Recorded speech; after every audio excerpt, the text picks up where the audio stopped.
So I want to start with thanking Gediminas and all his team for organizing this beautiful meeting here. It's always a great pleasure to experience your hospitality here in Vilnius. I am going to talk about Bose-Fermi droplets, and this is work which is done with the team in collaboration with team from Białystok, which is led by Mirek Brejewczyk and Tomek Karpiuk and Maciej Lewkowicz, who was at that time PhD student who did all the numerics. So I will start with some introduction because I want to make this talk pedagogical. So this will be probably, I am afraid, boring to most of you because you know it very well. However, the second part of my talk might be even less interesting. So the droplets were discovered unexpectedly by Tillman-Pfau group in experiment with dysprosium atom. When we have this Bose-Einstein condensate of dysprosium atom, dysprosium has strong magnetic interaction, they have the magnetic dipolar moment, and when the contact interaction repulsion was decreased using Feshbach resonances, they discovered that the system breaks into an array of droplets.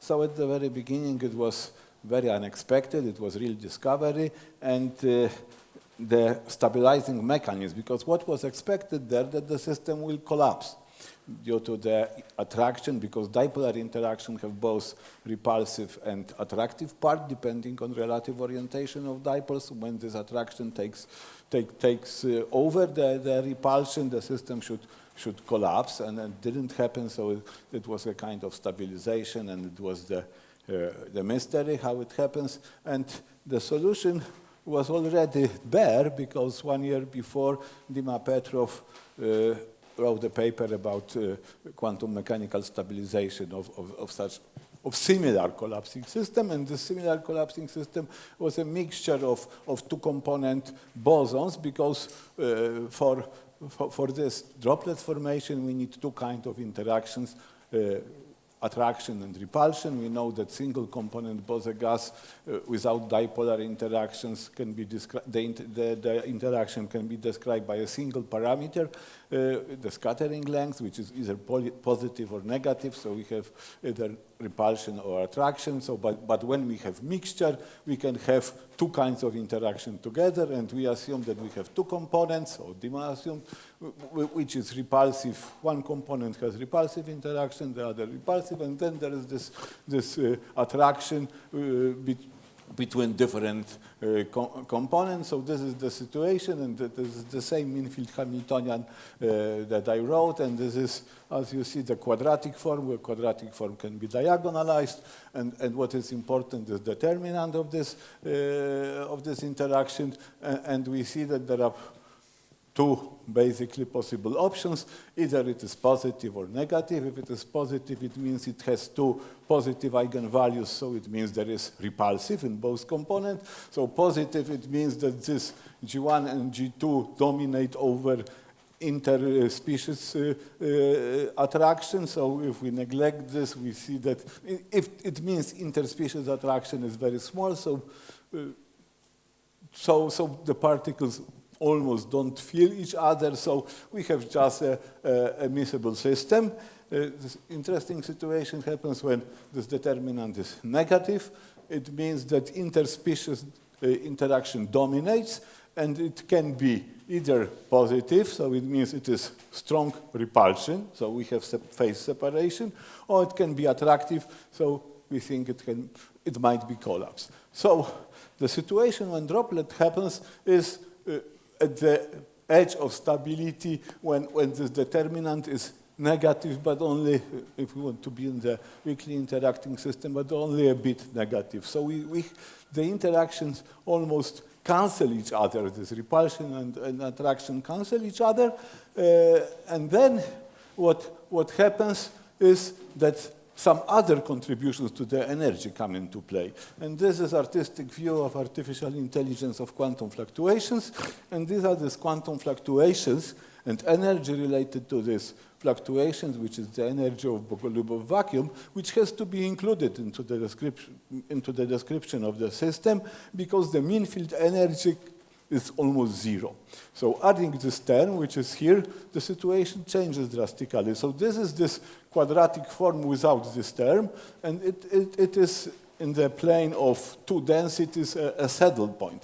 We have one eigenvalue of this interaction which is positive. It means it creates such a harmonic potential, but this negative one makes this is as a local minimum, and this is the reason of this instability.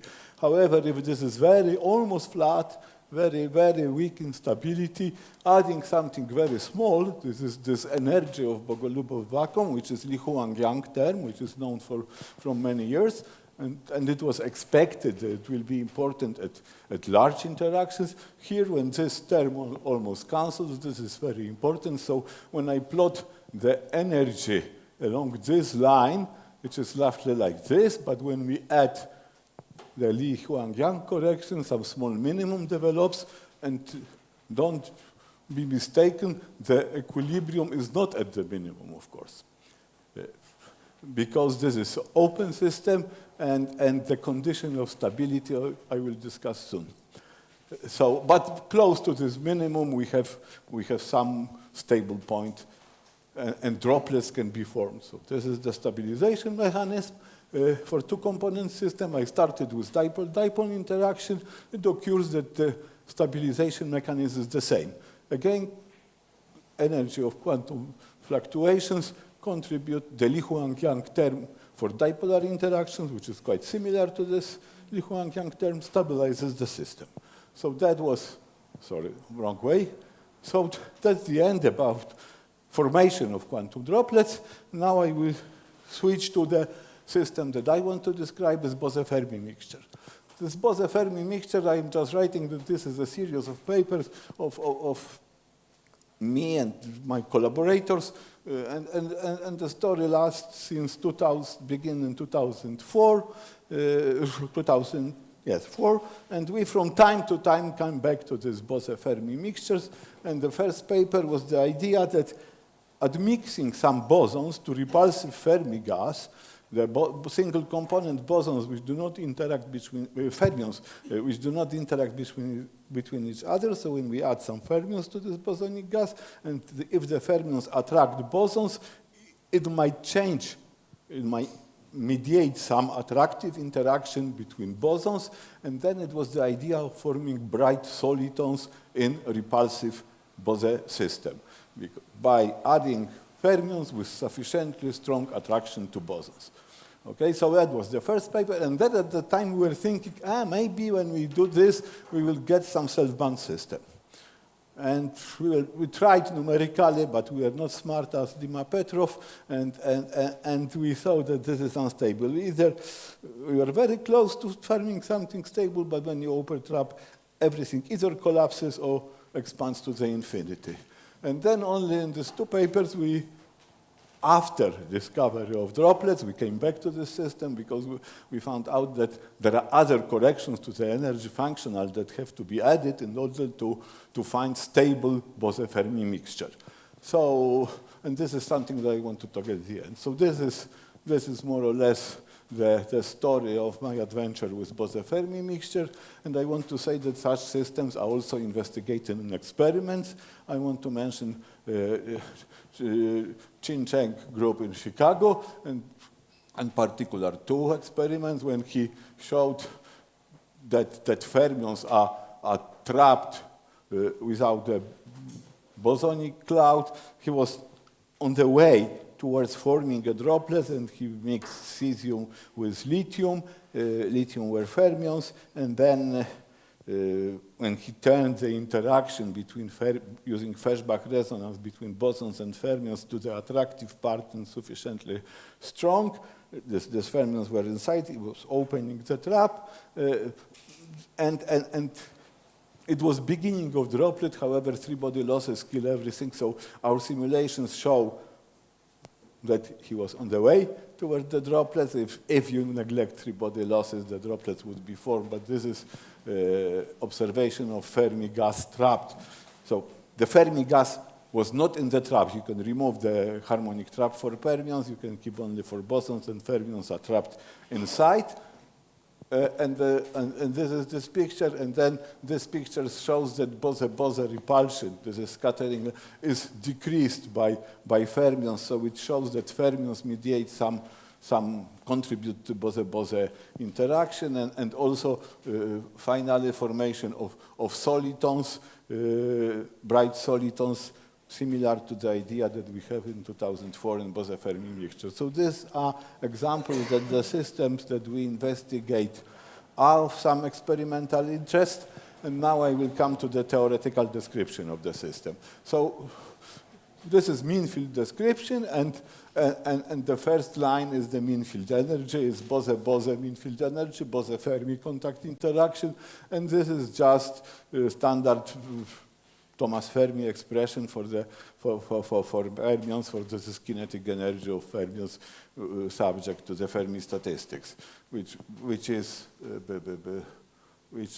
okay. I didn't put this Fermi energy, which depends also on the density of fermions to power 3/2, so everything is density of fermions to power 5 over. And then this is this vacuum. This is Li Huang-Yang energy for bosons, and to power bosonic density to power 5/2. And then we found out that we need another correction. That we need a kind of second-order correction to the fermionic energy, which is plotted here, which is printed here. So this is this Bose-Fermi kind of Li Huang-Yang energy was calculated in the paper of Viverit and Giorgini some time ago, and we added it. However, it was never confirmed experimentally, to my knowledge. I found the paper of Wolfgang Ketterle, who was studying such mixture, and he concluded that when he added this correction, the result, the agreement with theory with experiment didn't improve much. However, when he was asked, he said, don't draw any conclusions out of this experiment because it was a single one. So this correction was important in 3D for forming Bose-Fermi mixture. So we have this mean field description. We can find a solution of, I will show how, and we have found that the droplets can be formed in the sufficiently strong interaction between boson and fermions is strong. So just to show the droplets, I have to discuss what is the stability condition. If we have the system in external trap with fixed number of particles, of course we look at the minimum under condition that number of particles is fixed. So we can introduce chemical potentials as agent multipliers and found a minimum, and this is really a minimum of the potential. However, droplet is self-bound system. So if we have some mixture of gases, of Bose gas and Fermi gas, and we make attraction parameters sufficiently fitted to the formation of droplet, the minimum of energy can be that the system evaporates some particles to the infinity and adjusts the proportion between ratio between bosons and fermions to something which minimizes the energy. So it is not minimum under condition of fixed number of particles. Here, the condition in the uniform system of stability of such Bose gas is vanishing pressure, because if pressure is not zero, the system will either expand or collapse. So vanishing pressure, this is the expression for this condition, makes that the minimum or the stability of droplet is not at the minimum of this effective potential that I said. So this is the system with free surface, and this has to be carefully noticed because sometimes there are mistakes that I have seen in the papers. So this is the zero on the plane of bosonic and fermionic density, the contours of zero pressure. These are such solutions of this condition for stability with this energy function that I have shown. And when we move along this contour, we find a point where the energy is minimum. And this is a good approximation to the stability condition. It gives the bosonic and fermionic density different parameters signify different Bose-Fermi attraction. Okay, and this is the density profile of the droplet. We see that these are fermions and these are bosons. Fermions is much less because they typically form the larger cloud. And you see that if we are adding, these are for different number of particles, and don't ask me which color means which number of particles. This is the more particle it is, we see the density is fixed, adding particle, the droplet grows, having the constant density. Both bosons and fermions grows, so it shows that this is really a droplet. So this is the solution. Now I want to go to dynamics, and I want to show how we describe how I'm doing in time. Fine, okay. So this is dynamical formulation of the theory. So this is, of course, Gross-Pitajewski-like equation, extended Gross-Pitajewski equation with Li Huang-Yang term, so this quantum fluctuations added, and with Bose-Fermi here it is just standard contact interaction. It means that fermionic density contributes to the effective potential which is felt by bosons, and these are these second order corrections to fermion energy due to such virtual excitation above Fermi energy and back. So this is this, I would call Giorgini-Viverit correction. And this is simple. The problem with bosons, with fermions is much more complicated. And sorry for this arrow, I don't know where it comes from. We use hydrodynamic formulation similar to what we have today in the morning. Ian was also talking about hydrodynamic formulation, so this is continuity equation, and this is like Euler-like equation. This is velocity field and density field. We are in 1D,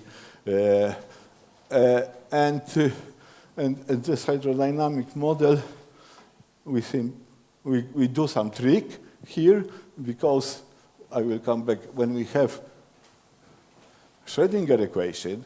We can go to hydrodynamic description by using density and velocity, where velocity is gradient of the phase of the wave function.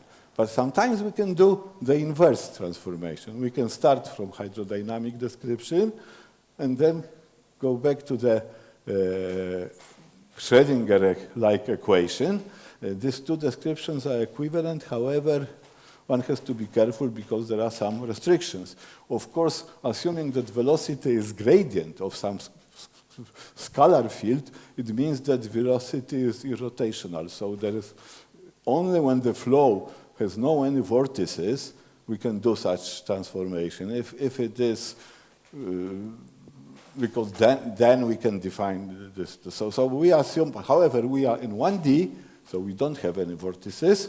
So we are on a safe ground. So we can do this transformation both ways, and starting from hydrodynamic equation, we can write down some pseudo-wave function equation for fermions. So instead of the density field and velocity field, we introduced complex value function, this pseudo-wave function, from which we can get density by squaring modulus of this field or taking the gradient of phase. But this simplifies the problem because then we have some kind of very similar description between bosons and fermions. We have this pseudo-wave function for fermions, and this is our numerical formalism. However, we do tests instead of this pseudo-Schrödinger-like equation. We can use different description. We can use Hartree-Fock approximation. Having bosonic density, we know that bosons form some effective potential for fermions, so we have single particle equation for fermions. We get n fermionic orbitals in this potential created by bosons as external trap. From this we can get density because we put one fermion into each Hartree-Fock state, and then we can compare. And we do it for a small number of particles, and these two descriptions agree very well. So don't be aware that we describe fermions by one wave function. Okay, and this is the result for the ground state solution, and here it is bosonic density. Okay, I'm trying to be too fast. Now we can find the ground state solution, but we can also generate thermal state.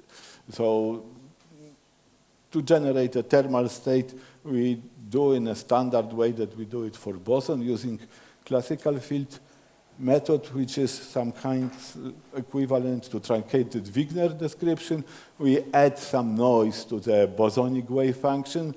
We evolve it at time. This thermalizes. This is like in the truncated Wigner, where we know that that Gross-Pitayevsky equation can be also used for description of thermal stuff. And then when it thermalizes, we do some kind of averages. For instance, spatial average like column density, like an experiment, because when we want to subtract from this wave function condensate and thermal cloud, we notice that condensate is the coherent part of this function. So when we average, we kill these thermal fluctuations, which are both in space and in time, and we get something like, and we diagonalize average one particle density matrix, so we get the condensate, and the rest is thermal cloud. And I want to show the splitting of the system. This is bosonic density, and red is thermal density, and condensate is this blue. So this black is sum of this and this. This is done in this procedure that I just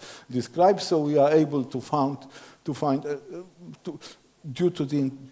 the thermal profile of bosonic cloud. Fermions also thermalizes due to coupling to bosons, and then we do some thermometry. It means that the goal is to assign temperature to given condensate fraction, because we split the wave function into condensate and thermal cloud.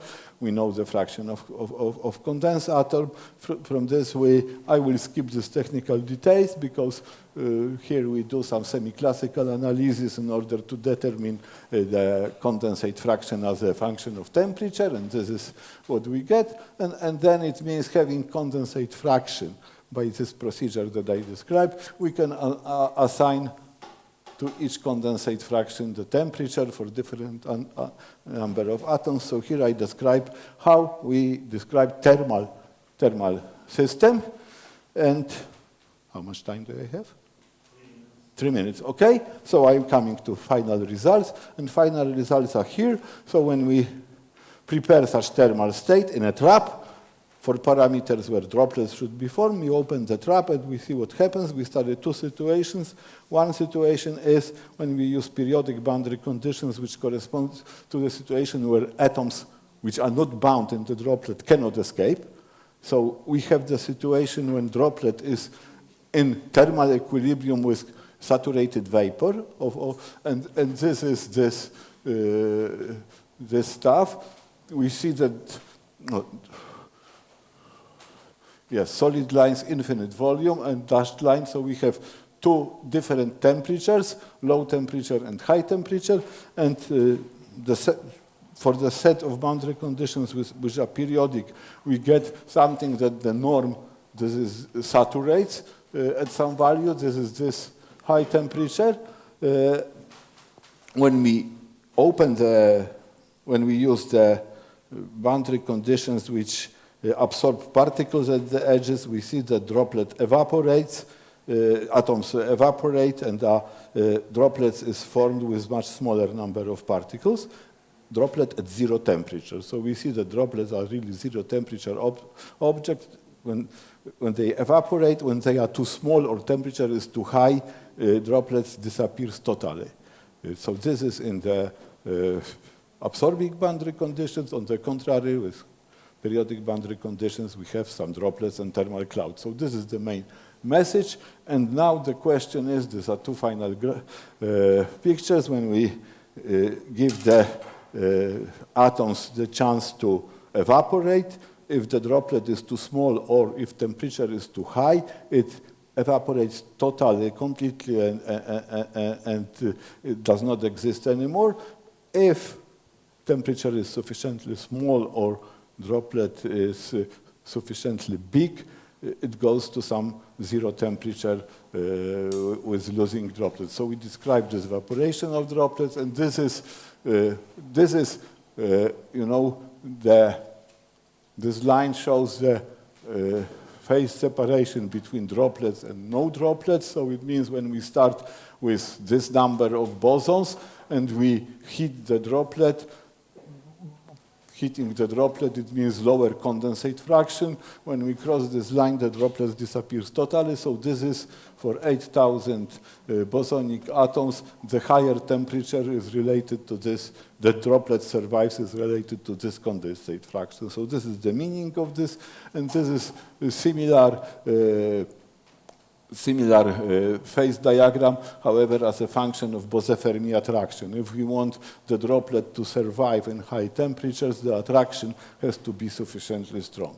So I will stop at this moment, and the conclusion is that Bose-Fermi systems might be quite interesting, and in fact our final goal, what we want to study next, this is the outlook, is droplet as a system with two kinds of superfluids, Bose superfluid and Fermi superfluid, because if we have these fermions, these massive bosons mediate some effective attraction between these fermions. So we want to find such a situation where this attraction leads to formation of kind of Cooper pairs and Fermi superfluidity, and it would be great to find such system with two different kinds of superfluids. So this is future outlook, and thank you for your attention.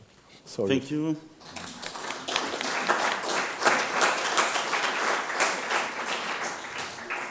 Thank you for keeping the time, and we have questions. Please, go ahead, Piotr. So Mariusz, when you evolve these droplets in time at finite temperature, do you see interesting things? No, I see only, the fluctuating Bose and Fermi fields, and then when you have absorbing boundary conditions, the norm is decreasing, and finally you get to zero temperature droplet or no droplet at all. It depends on the parameters. But if you are asking, this is 1D, so if you are asking about some, I don't know, strange behavior of densities somewhere outside, we see fluctuations mainly. When we have periodic boundary conditions, it means that the atoms which don't fit to the droplet forms the zero temperature object, and then what we see is some kind of Brownian motion of this droplet, because there are plenty of these thermal atoms around, and there is some interaction, so it means that the position of this droplet might slightly or might fluctuate on our numerical grid. So that's what we see. There's no fragmentation, for example, of this droplet? No, we don't see fragmentation, because this costs energy, of course, but we don't see this fragmentation. Okay. Do we have other question? If you want, I can ask. No, we don't have. Christoph, yes. Right. So I'm not sure whether I understood everything on your profiles that you showed before on the cesium-lithium mixture. So I think, where was it? No, I think that you already passed it. Here? Towards the end, you showed, I think, where you had the condensate fraction and the thermal fraction and the Bose distribution. This one here. So what do you mean with the trap frequencies? Is this the initial conditions? This is... and then you do what? So how is this to be understood? This is for something which is still in the trap. It's still in the trap. Because before opening, when we open, then there is dynamics and thermal atoms do something. Okay. So sorry, this is range of parameters. When you open the trap, you have droplet. However, to see if it is droplet or not, you have to open the trap and then something is happening. So this is in the droplet, the and you initial see that fermions have much larger trapping potential in order to keep them in the same volume as bosons, because they prefer if there is no trapping of if this. And also a technical question, so the values for the lithium-cesium interaction and so on, this you can take from Cheng Chin's experiments. These are well known. We assume that they are from experiment. However, one of these, like cesium, you assume that you can tune via Feshbach resonances, okay? Because we need sufficiently strong Bose-Fermi attraction. So at least one parameter has to be tuned somehow. And this is, we are able to reproduce this Cheng-Chin experiment, so we can take this. But in most cases, we are using this, but not only because, as you have seen, we are changing Bose-Fermi attraction. So this one we want to tune. Okay, thank you. Okay, so let's thank all of the speakers. And